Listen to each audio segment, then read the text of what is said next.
저는 청년 시절에 너무나 가난해서 잘 살겠다는 꿈을 가졌어요. 당시 잘 산다는 것이 나에게는 부족함이 없는 부자로 사는 것이었습니다. 예수 믿는 것도 성공하고 부자가 되기 위함이었습니다. 이후 철이 나서 잘 사는 것은 하나님께서 나를 향하신 뜻을 이루는 것임을 뒤늦게 알게 되었습니다. 이걸 사회적 용어로는 자아실현이라 그러죠. 자아실현을 이루는 것. 성경적 용어로 얘기하면 그리스도를 닮은 거룩한 존재가 되는 것이죠. 잘 사는 것, 잘 사는 것. 그것은 하나님께서 나를 향하신 뜻을 이루는 것이 잘 사는 것이고, 그것을 사회적 용어로 얘기하면 자아실현을 이루는 것이고, 성경적 용어로 얘기하면 그리스도를 닮은 거룩한 존재가 되는 것이죠. 그리스도를 닮은 거룩한 존재, 하나님의 뜻을 이루는 그런 존재가 되는 것, 그것이 우리 크리스찬의 궁극적 과제요, 평생 이루어갈 가업인 줄로 믿습니다. 네. 자아실현, 이걸 어떻게 해야 하는 것인가?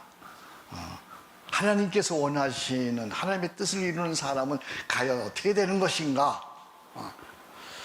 이것을 아주 세계적인 경영학자인 피터 드레커 교수는 프로페셔널의 조건이라는 그런 책에서 아주 유명한 책이죠. 그 책에서 자아실현을 위한 7가지 실천 방안을 제안합니다. 제가 그분의 개념만 가지고 왔어요. 7가지. 그분의 개념을 제 나름대로 소화를 했는데, 첫 번째가 비전 목표를 가지라는 거예요. 여기 비전 목표는 나이가 들어도 소멸되지 않는, 없어지지 않는, 쇠하지 않는 비전과 목표가 있어야 돼요. 그러니까 세상 사람들이 갖는 비전하고는 다른 거죠. 세상 사람들이 갖는 비전은 성공을 위한 비전인데, 우리 그리스도인이 갖는 비전은 나이가 들어도 없어지지 않는 비전과 목표가 있어야 하고, 이를 위해서 전진하는 것이죠. 그렇지 않으면 결국은 나중에 허무해지는 거예요. 쇠하지 않는, 없어지지 않는 비전과 목표를 가져야 된다는 거예요. 두 번째는 피터 드러커가 이런 개념을 갖고 있다는 게 참 놀라워요. 신전의식으로 살라. 요 단어는 제가 만든 거예요. 신전의식. 그분은 그렇게 말하진 않았지만 신전의식으로 살라. 뭔 얘기냐면 아무도 보지 않을지라도 하나님이 보신다는 생각으로 정직과 충성을 추구하는 것이죠. 소위 거룩한 삶이야. 거룩은 인생의 기초예요. 거룩을 잃는 순간 그 인생은 추락하는 거죠. 신전의식, 하나님 앞에서 사는 의식. 아무도 보지 않을 때 내가 뭐 하느냐, 그거죠. 세 번째는 전문 지식을 연마하라는 거예요. 나의 전문 영역에 있어서 계속해서 연구 발전하여 그 분야에 있어서 최고 실력자가 되는 거예요. 여러분 아시죠? 실력 없으면 도태된다는 것. 실력 없으면 밀려난다는 것.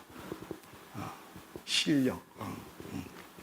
끊임없이 나의 전문 실력을 연마하는 것입니다.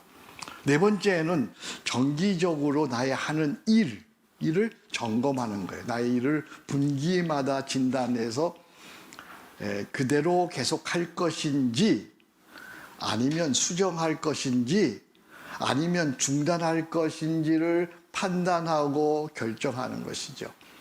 그래서 어떤 사람은 100일이 중요한 기간이죠. 100일마다 자기 사역을 점검한다는 거예요. 이 사역 점검이 안 되면 나중에 큰 낭패를 당하는 거죠. 우리 한성 공동체도 그렇고 여러분이 목회를 해도 그렇고 사업을 해도 100일마다 이 일을 점검해 봐야 돼요. 이걸 계속 나갈 건지, 아니면 수정할 건지, 아니면 안 할 것인지, 이런 거 점검해야 되죠.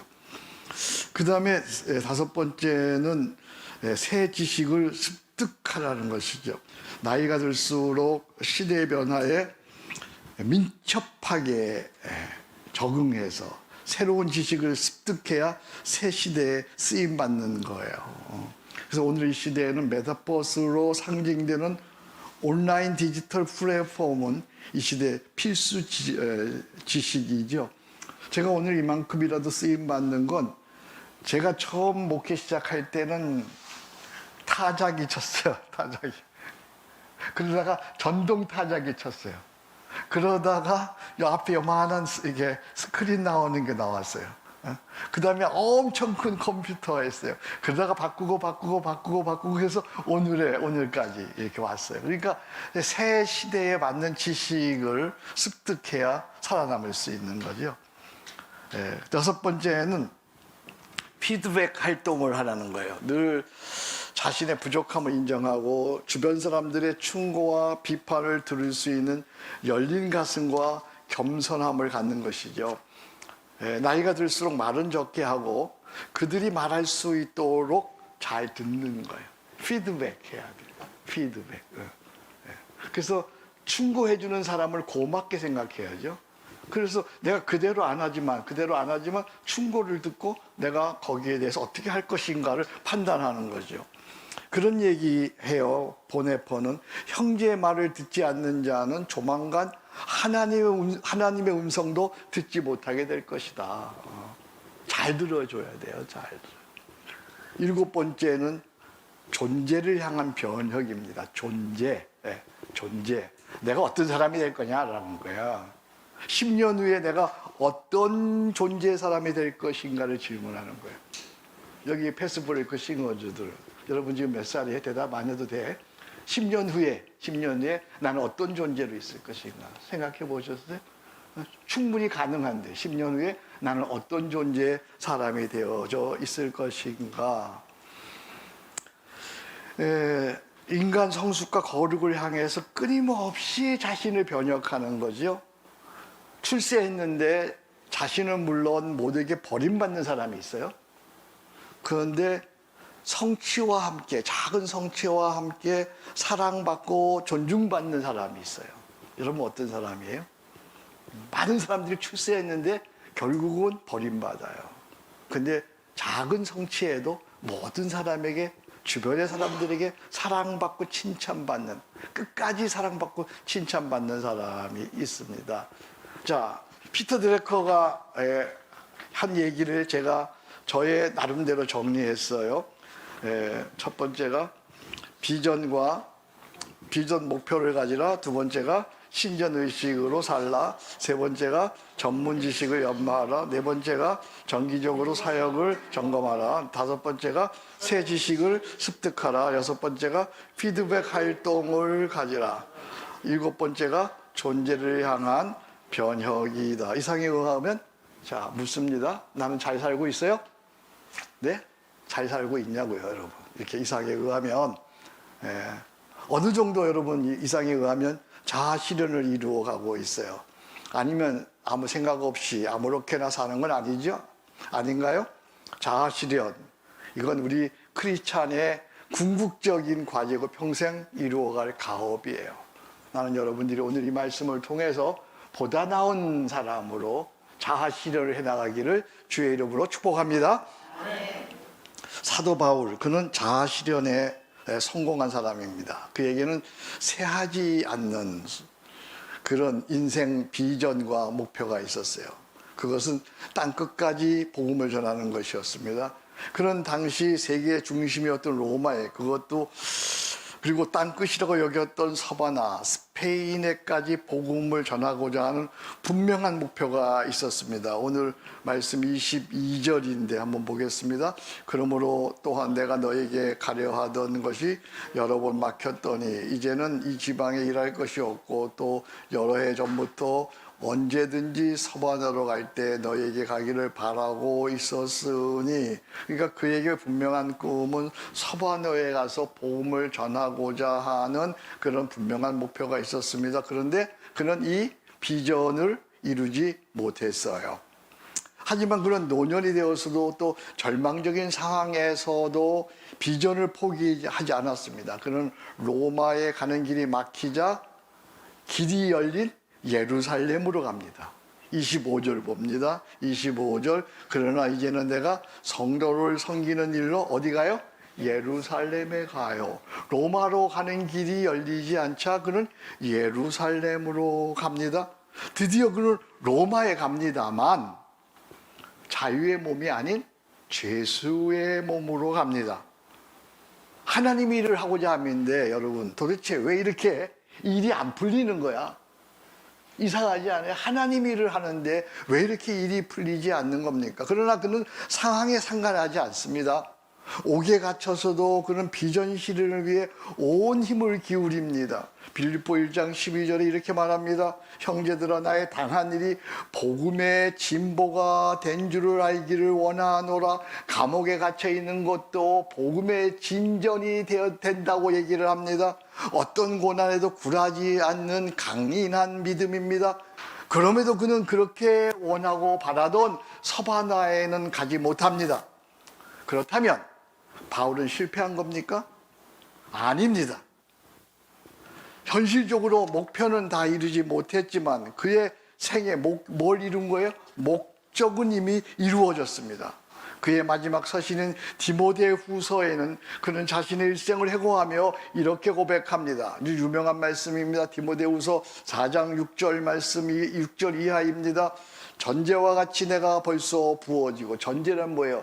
내 모든 피를 다 쏟아 부었다는 말이에요. 전제와 같이 내가 벌써 부어지고 나의 떠날 시각이 가까웠도다. 죽음의 시간이 가까웠다는 얘기입니다.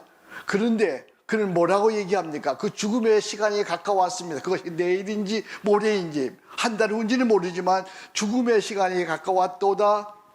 그리고 하는 말입니다. 나는 선한 싸움을 싸우고 나의 달려갈 길을 마치고 믿음을 지켰으니 이제 후로는 나를 위하여 의의 면류관이 예비되었으므로 할렐루야. 아멘. 나뿐만 아니라 주 의로우신 재판장이 그날에 내게 주실 것이며 내게만 아니라 주의 나타나심을 사모하는 모든 자에게니라. 할렐루야. 아멘.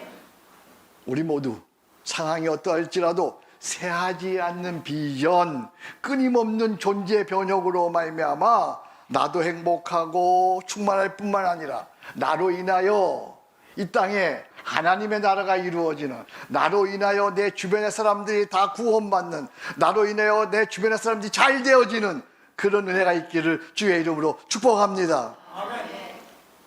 자아실현을 이 바울은 이룬 사람이죠. 그러면 바울은 왜 이토록 복음을 전하려고 하는 것입니까? 29절이 오늘 핵심 요절인데요. 29절 맨 마지막 절이죠. 우리 한번 같이 읽어볼까요? 시작. 내가 너희에게 나아갈 때 그리스도의 충만한 복을 가지고 갈 줄을 아나. 내가 너희에게 나아갈 때에 뭘 가지고 가요? 그리스도의 충만한 복을 가지고 가는 거야. 여기 우리 목회자들 있죠? 여러분들은 교인들에게 나아갈 때 뭘 가지고 가야 돼요? 그리스도의 충만한 복을 가지고 가야 돼요. 우리 패스브레이킹 싱어즈는 나아갈 때, 관중한테 갈 때 뭘 가지고 가야 돼요? 노래만 가지고 가면 안 돼. 그리스도의 충만한 복을 가지고 가야 돼요. 그리스도의 충만한 복. 여러분들이 무엇을 하든지, 그림을 그리든지, 사업을 하든지, 목회를 하든지, 아니면 어떤 일을 하든지 간에 사람에게 나갈 때, 그들에게 나아갈 때, 직장으로 나갈 때 뭘 가지고 가자고요? 그리스도의 충만한 복을 가지고 가야 돼요. 그리스도의 충만한 복, 그것은 복음의 절대성입니다. 복음만이 가지고 있는 능력입니다. 이 능력, 그리스도의 충만한 복은 세 가지 충만으로 나타납니다. 이것이 곧 성경적 자아 실현의 과정이에요. 오늘 이 세 가지 하나님께서 저에게 은혜 주셔서 이 그리스도의 충만한 복, 이것을 가지고 있으면 그는 자아 실현을 이룬 사람이에요. 자, 첫 번째, 그리스도의 충만한 복음은 뭐의 충만일까요? 제일 기본이 되는 게 뭘까요? 평안의 충만이에요. 평안의 충만. 아무리 실력과 능력이 뛰어나도 평안하지 않으면, 평안을 잃어버리면 아무 일도 할 수가 없는 거예요. 실력도 능력도 다 소용이 없는 거예요. 어떤 시련과 고난이 있다 해도 평안해야 돼요. 평안할 수 있으면 실력 발휘가 나오는 거예요. 평안할지어다. 이 평안은 충만한 복의 인생의 기초입니다. 그래서 예수님은 제자들에게 평안을 약속하셨어요. 놀라운 평안을 약속하셨습니다. 평안을 너에게 끼치노니 곧 나의 평안을 너에게 주노라. 내가 너에게 주는 것은 세상이 주는 것 같지 아니하리라. 너희는 마음에 근심하지도 말고 두려워하지도 말라. 하나님이 주시는 평안. 아멘. 나는 여러분이 세상이 어떠할지라도, 어떤 고난과 역경이 있더라도, 어떤 유혹을 받더라도, 어떤 시련 가운데 있을지라도 하나님이 주시는 평안을 누리기를 축복합니다. 주님의 평안입니다. 평안만 있으면 우리는 세상을 이겨낼 수 있어요. 평안할지어다. 어떻게 우리는 예수님의 평안을 누릴 수 있을까요? 평안은요, 아무에게나 오는 게 아니에요. 평안은 세 가지 확신에서 오는 거야. 평안은 세 가지 확신. 하나, 예수 십자가 대속을 믿음으로 인한 죄사함의 확신이에요. 이 죄의 문제가 해결되어야 돼요. 죄사함 받은 자만이 평안할 수 있는 거예요. 감추어둔 죄, 해결되지 않은 죄, 아직까지 나타나지 않는 어떤 죄, 그거가 있으면 평안할 수 없어요. 이 죄사함, 예수 십자가 보혈로 말미암아 죄사함 받은 자만이 평안할 수 있습니다. 죄사함 받은 자만이 두려워하지 않을 수 있습니다. 두 번째는 하나님 사랑에 대한 확신이에요. 하나님이 나를 사랑하신다는 확신이에요. 아무리 어려워도 병들었다고 해도 죽음에 가까이 왔다고 해도 지금 실패했다고 해도 하나님이 나를 사랑하신다는, 어느 정도 사랑하십니까? 자기 아들을 아끼지 아니하고 내어주신 그 하나님께서 모든 좋은 것을 주시지 않겠느냐고 하는 사랑이에요. 하나님이 나를 사랑하신다. 예수님을 주실 만큼 나를 사랑하신다. 하나님이 사랑하신다는 확신이 있는 자만이 평안할 수 있습니다. 세 번째는 주의 뜻을 구하는 자에게 모든 것이 합력하여 선이 된다는 확신이에요. 주의 뜻을 구하는 자에게 모든 것이 합력하여 선이 되는 것이, 하나님을 사랑하는 자, 곧 그 뜻대로 부르심을 입은 자들에게는 지금 실패한 것이, 지금 병든 것이, 지금 안 된 것이, 지금 실패한 것이 합력하여 선이 된다고 하는 확신이에요. 세 가지 확신, 죄사함의 확신, 하나님 사랑에 대한 확신, 합력하여 선이 된다고 하는 확신, 이 세 가지 확신만 있으면 세상이 어떠할지라도, 내가 지금 저 사망의 음침한 골짜기에 있을지라도 그는 평안할 수 있는 줄로 믿습니다. 이 평안이 여러분에게 있기를 주의 이름으로 축복합니다. 이게 바로 주님이 주시는 평안이에요. 나의 평안을 너에게 주노라. 할렐루야. 두 번째는 이 그리스도의 충만한 복은, 두 번째 복음은 지혜의 충만입니다. 지혜. 평안이 인생의 충만한 복의 기초라고 한다면 지혜는 충만한 복을 누림이죠. 누림. 지혜롭지 못하면 충만한 복을 누릴 수가 없어요. 받은 복을 다 까먹는 거야. 그죠? 지혜롭지 못하면, 참으로 안타까운 것은 뻔히 안 되는 일인데 지혜가 없어서 스스로 실패의 길로 들어서는 일들이 의외로 많아. 그죠? 난 보면 알아. 뻔히 안 되는 일인데. 근데 어떤 사람은 손만 대면 되는 거야. 할렐루야. 안 되는 일도 그가 손대면 되는 거예요. 실패한 교회도 그가 가서 목회하면 되는 거예요. 망한 사업도 그가 가서 하면 살아나는 거예요. 그 왜 그래요? 지혜 때문에 그래요. 지혜. 그래서 성경은 무엇보다 지혜를 구하라고 합니다. 잠언 4장 7절 말씀, 유명한 말씀이잖아요. 지혜가 예일이니 지혜를 얻으라. 내가 얻은 모든 것을 가지고 지혜를 얻을지니라. 할렐루야. 나는 여러분들이 지혜의 사람 되시기를 바랍니다. 지혜. 오 하나님, 지혜를 저에게 주시옵소서. 지혜는 누구에게 오는 겁니까? 어떻게 우리는 지혜를 구하는 것입니까? 지혜는 세 가지 마음에 임해.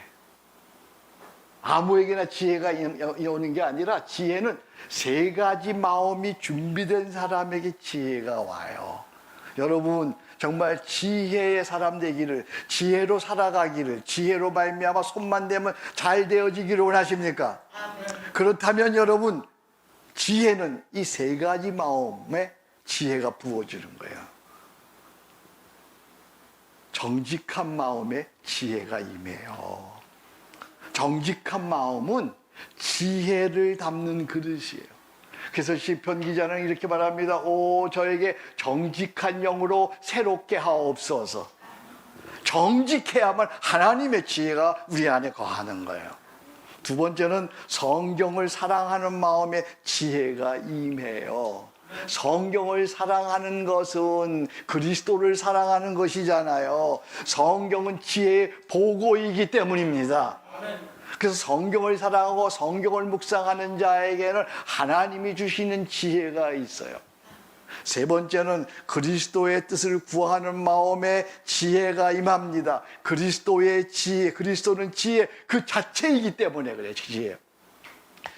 그리스도 예수 안에는 온갖 지혜와 지식의 모든 보화가 감추어져 있느니라. 우리가 무엇을 하든지 내 뜻이 아니라, 내 성공이 아니라, 내 잘되는 것이 아니라 그리스도를 뜻을 구하고 교회를 세우고 하나님 나라를 구하는 자에게는 하나님의 지혜, 그리스도의 지혜가 임하는 줄로 믿습니다. 여러분 정말 지혜롭기를 원하신다면 정직한 마음을 가지시기 바랍니다. 성경을 묵상하는 마음을 가지시기 바랍니다. 그리스도의 뜻을 구하는 마음을 가지시기 바랍니다. 그리하면 하나님의 지혜가 임하여 여러분 손대는 대로 승리하게 될 줄로 믿습니다. 지혜가, 너희에게 지혜가 부족하거든 후히 주시고 꾸짖지 아니하신 하나님께 구하라. 그리하면 주시리라. 자, 묻습니다. 지혜는 누구에게 임합니까? 정직한 마음에 임합니다. 또 누구에게 임합니까? 성경을 묵상하는 마음에 임합니다. 누구에게 임합니까? 그리스도의 뜻을 구하는 자에게 지혜가 임하는 줄로 믿습니다. 할렐루야. 신비하죠? 이걸 여러분들이 지금까지 몰랐어. 그러니까 손대면 안 되는 거야. 여러분 지혜로 살아가기를 축복합니다. 세 번째로 복음은 사명의 충만입니다. 크리스찬이라고 한다면 누구나 나만의 부르심에 사명이 있어야 돼요. 사명은, 목사님 사명이 뭐예요? 사명. 여러분 사명이 있어요? 사명은요 나의 존재 목적이야. 사명은 내가 살아야 하는 이유야. 사명은 나의 최고의 가치야. 사명은 나의 필생의 가업이에요. 그래서 이 사명을 발견하고 사명을 위해 살다가 사명을 위해 죽는 사람은 그 사람이야말로 최고 행복자요 승리자예요. 예수님에게 있어서 사명의 목적은 세상 구원이었어요. 사명의 수행의 방법은 교회 세움이었어요. 사명의 목표는 십자가에 죽는 것이었어요. 그래서 예수님은 십자가에 죽기 하루 전 고별설교에서 제자들에게 자신의 사명에 대해서 이런 말씀하셨어요. 요한복음 17장 4절이에요. 아버지께서 내게 하라고 주신 일을 내가 다 이루어 아버지를 영화롭게 했습니다. 그는 십자가에서 죽으면서 승리를 선언하셨어요. 다 이루었다. 마찬가지로요, 우리 크리스찬은 나만의 각자의 부르심의 사명이 있어야 돼요. 나만의 부르심의 사명. 여기 베스트 싱어즈들 나만의 부르심의 사명이 있어요. 여러분도 여기 나만의 부르심의 사명이 있어야 돼요. 나만의 부르심의 사명. 나만의 부르심의 사명이 그것이 뭘까? 그걸 발견해야 돼요. 그걸 일찍 발견하는 사람은 눈동자가 달라요. 그걸 일찍 발견하는 사람은. 그걸 사명을 일찍 발견하는 사람은 삶의 가치를 하는 거예요. 사명. 근데 일반적으로 나만의 부르심의 사명은 각자의 직업이야. 각자의 직업. 여기엔 예술가도 있어요. 여기는 사업가도 있어요. 여기는 목회자도 있어요. 여기는 주부도 있어요. 여기는 각자 자기의 직업이 있어요. 그래서 루터는 이런 얘기합니다. 모든 직업은 성직이요 사명이다. 한번 따라합시다. 모든 직업은 성직이요 사명이다. 그러니까 목사만 성직이 아니야. 모든 직업, 여러분이 갖고 있는 직업 하나하나가 다 성직이야. 목사와 같은 똑같은 성직이에요. 그리고 나만의 사명이야. 그 작품 하나 하고 죽어도 소원이 없다고 하는 그런 나름대로의 직업의식, 사명의식이 있어야 되죠. 나는 이 설교하다가 죽어도 여한이 없다라고 하는 그런 직업의식, 사명의식이 있어야 되죠. 이 직업이 무엇이든지 궁극적으로 세 가지를 위해 사용되어야 돼. 여러분들이 성악가이든 화가이든 목회자이든 회사 직원이든 사업을 하든 선생님이든 여러분들이 그 직업을 가지고 세 가지를 위하여 쓰임받아야 돼요. 하나가 무엇이냐 하면 사람을 살리기 위하여요. 두 번째가 교회를 세우기 위하여. 세 번째가 하나님 나라를 이루기 위하여. 할렐루야! 내 직업을 통해서 사람이 살아나야 되는 거예요. 내 직업을 통해서 교회가 세워져야 되는 거예요. 내 직업을 통해서 하나님 나라가 이루어지는 거예요. 이처럼 사명은 충만한 복의 나눔입니다. 이렇게 사명을 알고 사명을 향해 나아갈 때에 참 이상하죠? 사명을 위해 살면요, 사명을 알고 사명을 위해 살면요, 고생해도 괜찮고요, 어려워도 나만의 기쁨이 있고요, 잘 안 되어도 주의 뜻대로 될 것을 믿으면서 평안할 수 있고 기뻐할 수 있어요. 할렐루야. 자, 바로 이 세 가지의 충만, 세 가지의 충만. 첫 번째 뭐였죠? 평안의 충만. 두 번째가요, 지혜의 충만. 세 번째가요, 사명의 충만이 우리 크리스찬의 자아실현의 과정입니다. 그리스도 예수 복음 안에 평안의 충만이 있고 지혜의 충만이 있고 사명의 충만이 들어있는 거예요. 그래서 사도 바울은 로마 교회를 향해 이렇게 외치는 거죠. 아까 맨 마지막에 내가 너희에게 뭘 가지고 간다? 그리스도의 충만한 복을 가지고 가노라.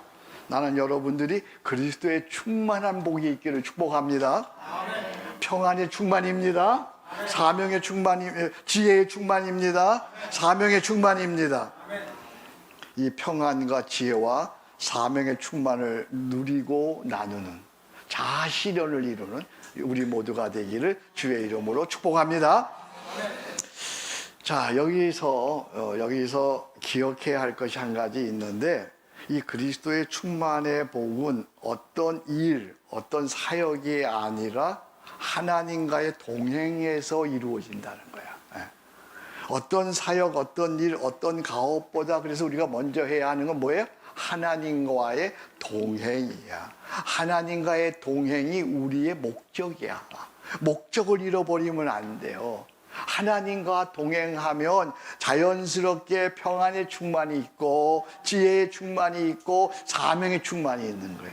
하나님과의 동행이 그래서 중요한 거예요. 이것을 유진 피터스라고 하는 목사님은 이렇게 얘기합니다. 동행 365에 있는 글인데요, 책을 지금보다 적게 읽어라, 더 적은 일을 하라. 크리스찬의 삶은 내가 하나님을 위해 행한 많은 일로 이루어지는 것이 아니다. 다 같이 읽습니다. 크리스찬의 삶은 하나님께서 나를 위해 행하신 일로 채워진다. 그러니까 역설적으로 기독교 최고의 적은 사역이에요. 마귀는 우리에게 늘 이렇게 얘기해요. 더 많이 일해라, 더 큰 일해라, 더 엄청난 일해라, 내가 도와주겠다. 자꾸만 부추게, 일하라고 부추게 우리를. 더 많이 일해라, 더 엄청난 업적을 이루어라. 아닙니다. 하나님께서는 우리에게 일이 아니라 관계로 부르셨어요. 하나님을 위해 많은 일을 하기보다 먼저 하나님과 동행하시기를 축복합니다. 쉬지 않는 기도로 하나님과 동행하십시오. 말씀 묵상으로 하나님과 동행하십시오.